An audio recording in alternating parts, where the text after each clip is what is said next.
السلام عليكم ورحمة الله وبركاته.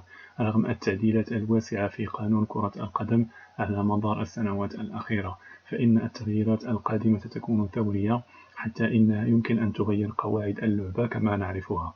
يستعد المجلس الدولي لكرة القدم، المسمى اختصارا إيفاب، وهو المسؤول عن تعديلات قانون اللعبة، لاجتماعه السنوي في مارس 2024، حيث ستتم مناقشة هذه التغييرات تمهيدا لتطبيقها في المباريات الرسمية على مستوى العالم، بداية من أول يوليو أو بداية موسم 2024-2025.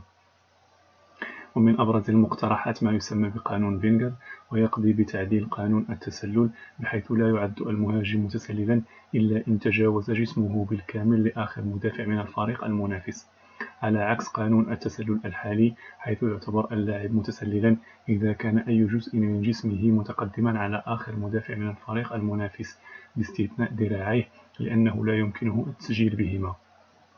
وينسب تعديل التسلل إلى أرسن فينغر، مدرب أرسنال الإنجليزي السابق، الذي يشغل حاليا منصب رئيس لجنة التطوير في الفيفا، وهو الذي تقدم بهذا المقترح الأهم منذ تطبيق قانون التسلل عام 1925.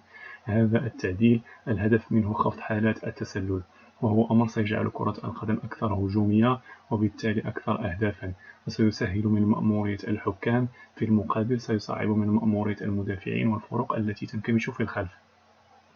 في 135 عاما من تاريخ اللعبة، تم تغيير قانون التسلل مرتين فقط. التعديل الثاني كان عام 2007 باحتساب التسلل حتى لو كان المهاجم لحظة لمس الكرة من زميله متقدما بأي جزء من جسمه عدا الذراعين، حتى ولو بالأنف فقط. المقترح الثوري الآخر هو الطرد المؤقت، وهذا التعديل تمت الموافقة عليه بالفعل عام 2017، لكن بمباريات الهواة فقط.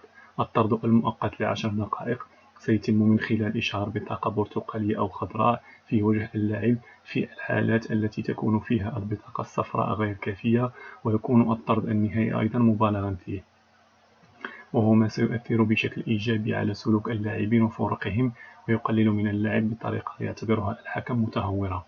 وبناء على ذلك، سيضطر اللاعب الذي لجأ إلى ارتكاب خطأ تكتيكي، لمنع هجمة مرتدة أو هجمة واعدة، أو أساء التصرف مع الحكم أو زميل له في المباراة، أو تلفظ بألفاظ غير لائقة، سيضطر إلى مغادرة أرضية الملعب والجلوس في مقعد البدلاء ل10 دقائق قبل العودة لاستئناف اللعب. بالإضافة إلى ذلك، هناك تعديل آخر يسعى إلى تقليل مشاهد اللاعبين المحيطين بالحكم، ومعالجة التوتر المتزايد في الملعب، وضغط اللاعبين على الحكم الذي يهدر الوقت كما يهدر هيبة الحكام أيضا. يقترح أن يكون قائد الفريق فقط هو من له الحق في الاقتراب من الحكم، وإذا اقترب أي لاعب آخر منه يعاقب. وتريد لجنة الحكام الدولية في الفيفا وضع حد للمشاهد التي تحدث في كل مباراة تقريبا، والتي تشير إلى أن الحكم يجد نفسه فجأة محاطا باللاعبين الذين يصرخون عليه.